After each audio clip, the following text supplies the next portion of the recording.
Untuk belanja KL 304,2 ini tumbuhnya lebih tinggi dari belanja total pemerintah pusat, yaitu nggak ada kenaik. Ini pagunya 27,9 dari total pagu sudah dibelanjakan.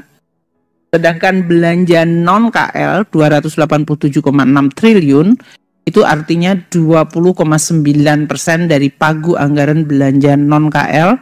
Itu termasuk untuk pensiun, subsidi energi, dan berbagai belanja yang ada di dalam BUN kita. Itu sudah hampir 21% dari total alokasi dibelanjakan. Kita lihat belanja kementerian lembaga yang tadi mencapai 27,9%. Dipakai untuk apa saja belanja KL itu? Satu, belanja pegawai. Ini sudah saya sampaikan di bulan lalu, karena bulan lalu kan sudah mengcapture belanja THR. Jadi kenaikan dari belanja KL terutama akibat THR yang dibayarkan dengan tukin 100% dan berbagai kenaikan tukin yang dilakukan oleh berbagai kementerian lembaga. Jadi kita lihat tahun 2020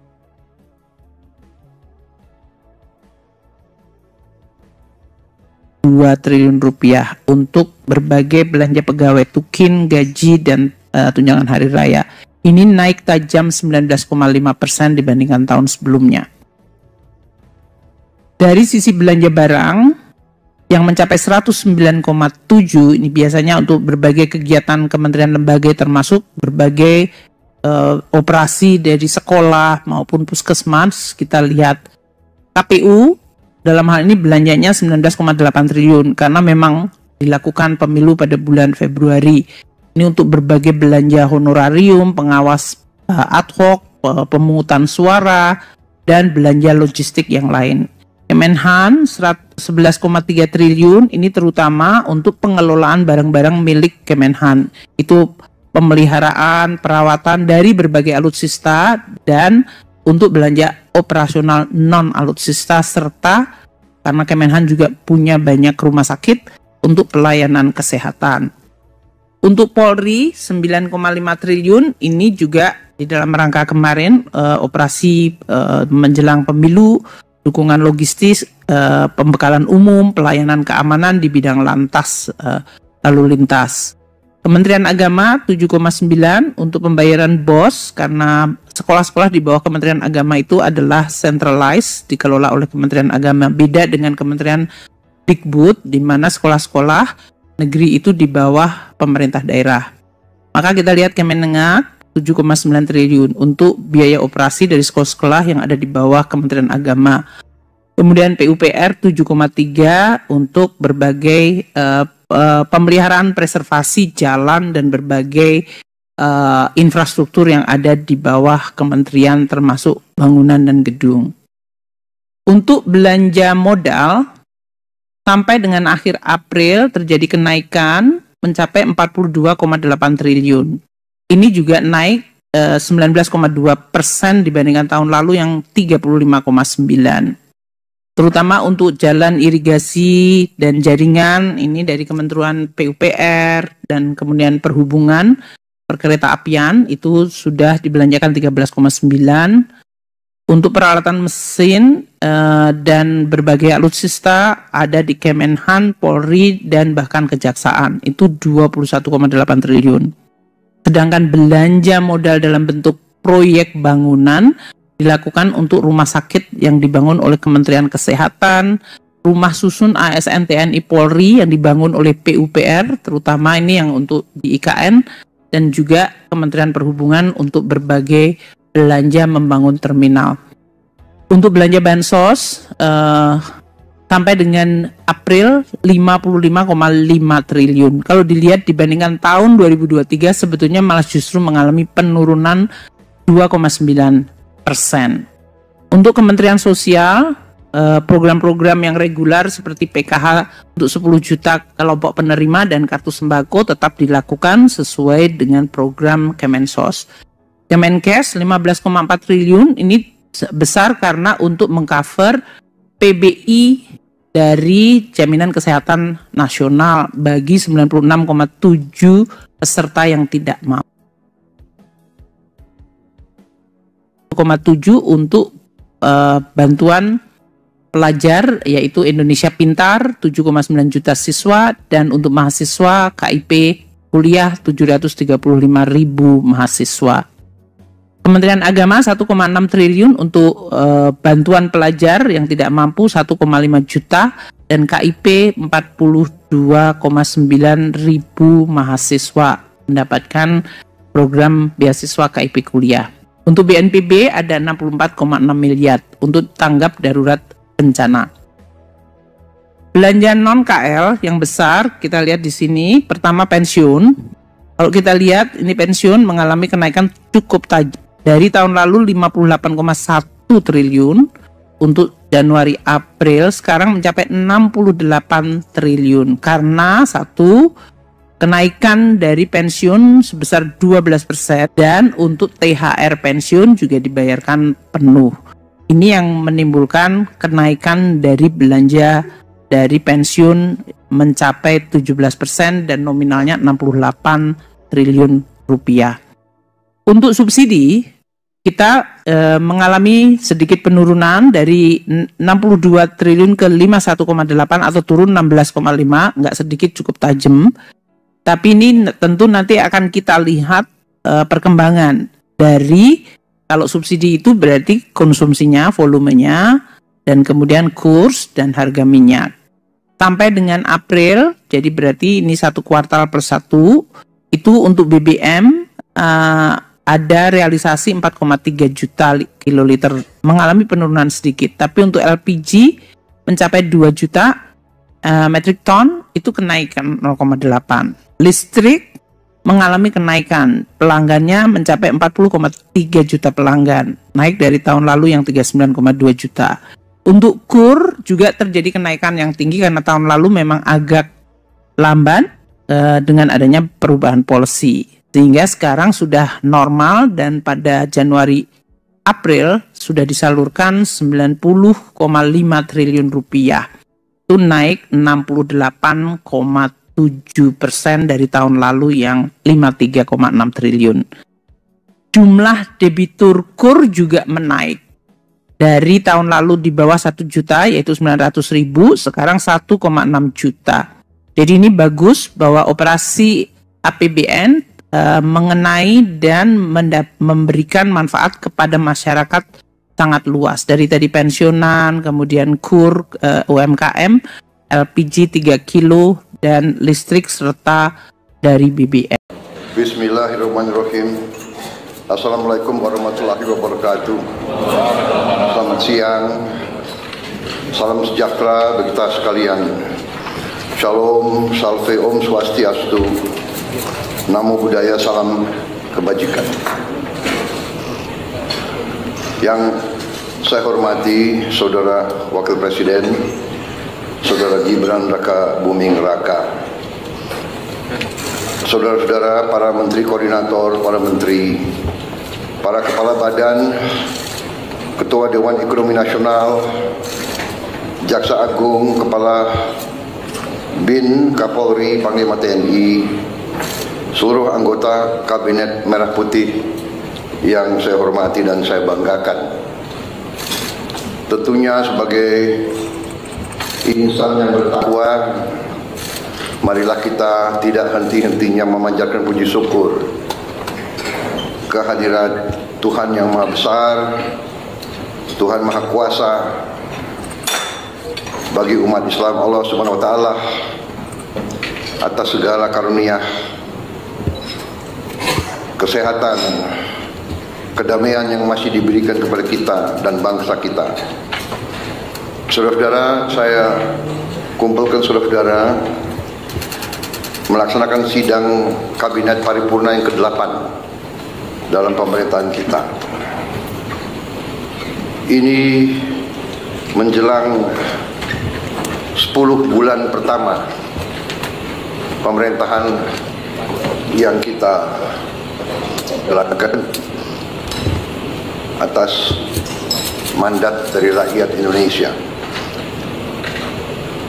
10 bulan ini kita rasakan bersama adalah 10 bulan yang sangat penuh dengan karya, dengan kerja, dengan prestasi.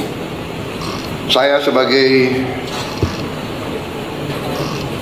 nahkoda, saya sebagai presiden, saya sebagai pemimpin saudara-saudara, karena saya sebagai kapten kesebelasan, saya ingin menyampaikan terima kasih atas kerja keras saudara-saudara semuanya. Dari hati saya paling dalam, saya menyampaikan penghargaan atas kerja keras saudara-saudara. Saudara-saudara, kita semua punya pengalaman yang berbeda-beda, tapi kita semua punya pengalaman sebagai pemimpin. Dan kita mengerti betapa sulitnya untuk mengkoordinasikan, untuk mengendalikan, untuk memimpin manusia. Manusia dengan segala keyakinan masing-masing, segala pengalaman, segala pendapat harus kita jadikan satu tim. Saya merasa saudara-saudara sudah bekerja sebagai satu tim. Saya kira tanpa kerja keras saudara sebagai tim, tidak mungkin kita capai apa yang sudah kita capai hari ini. Dalam waktu yang masih singkat, banyak sekali yang telah kita capai. Strategi yang sudah saya canangkan ternyata mulai terasa dan terlihat bahwa strategi kita benar. Kita berada di arah yang benar. Kita berada di azimut kompas yang benar. Saudara-saudara, waktu kita mulai pemerintahan kita 20 Oktober, situasi geopolitik dan geoekonomi tidak serumit sekarang. Sekarang tidak hanya kita menghadapi dampak dari perang di mana-mana, konflik di mana-mana, konflik di Ukraina, konflik di Timur Tengah, Gaza, tepi barat, Lebanon, Suriah, yang begitu dahsyat, yang memakan korban begitu banyak di depan mata seluruh dunia. Perempuan, anak-anak kecil, puluhan ribu dibantai. Kita juga lihat konflik Israel-Iran, di mana negara adik kuasa pun ikut. Kita lihat konflik India dan Pakistan. Kita lihat di kawasan kita sendiri, konflik Myanmar jalan terus dan tidak kelihatan arah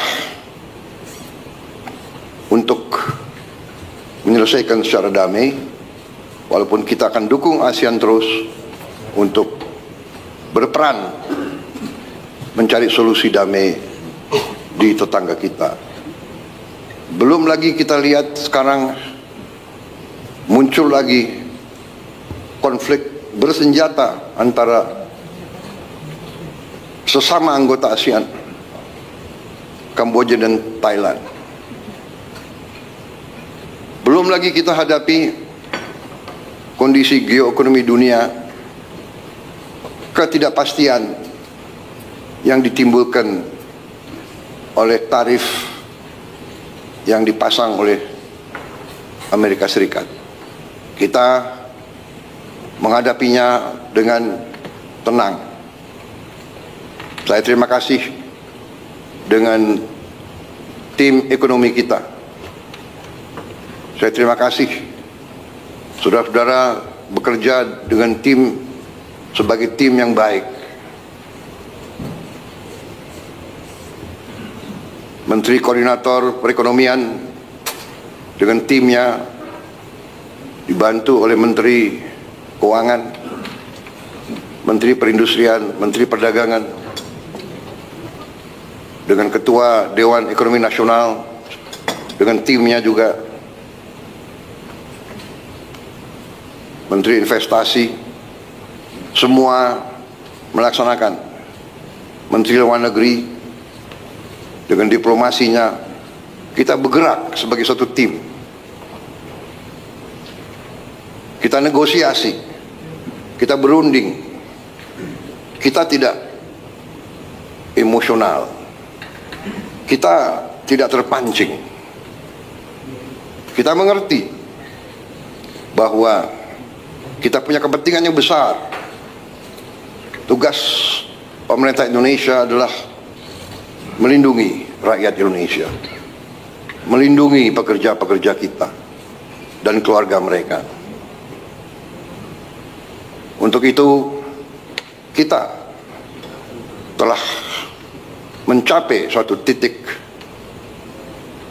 yang terbaik yang bisa kita capai pada saat ini. Walaupun kita tidak akan berhenti untuk selalu mencari kondisi yang lebih baik untuk ekonomi kita, untuk bangsa kita, untuk rakyat kita. Saudara-saudara, kita faham dan kita mengerti bahwa kondisi ini akhirnya menguji strategi besar kita, menguji strategi transformasi yang sudah saya canangkan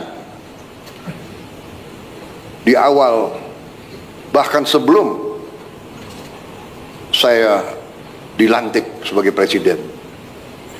Strategi transformasi bangsa yang kita pegang adalah strategi yang berdasarkan realisme, yang berdasarkan kondisi nyata bangsa dan regional dan global. Kondisi nyata ini tidak bisa kita hadapi dengan teori, dengan angan-angan. Idealisme benar, idealisme itu perlu. Tapi yang utama yang bisa menyelamatkan kita adalah realisme. Kita harus dengan realistis melihat situasi dan kita ambil langkah-langkah. Saudara-saudara, sejak lama saya berkeyakinan bahwa apapun terjadi, bangsa kita akan aman kalau kita kuasai pangan kita. Kalau kita bisa amankan pangan kita, kita bisa jamin bahwa kita bisa beri makan kepada rakyat kita. Setiap hari, setiap minggu, setiap bulan, setiap tahun. Saya tidak pernah percaya bahwa suatu bangsa bisa merdeka kalau dia tidak bisa produksi pangannya sendiri. Tidak ada dalam sejarah manusia. It does not happen. It will not happen. Tidak ada negara yang merdeka berdaulat tanpa dia bisa produksi makannya sendiri. Karena itu, produksi pangan bagi saya adalah strategis. Selalu bangsa kita diganggu, bahkan dirusak melalui pangan. Kalau ada bangsa lain yang ingin merusak kita, dia akan merusak pangan kita. Alhamdulillah, dengan langkah-langkah yang cepat dan terus terang saja, dengan transisi yang baik antara Presiden Joko Widodo dan saya, kita bisa dalam posisi sekarang. Produksi pangan kita bisa saya sampaikan berada dalam kondisi yang aman dan kuat.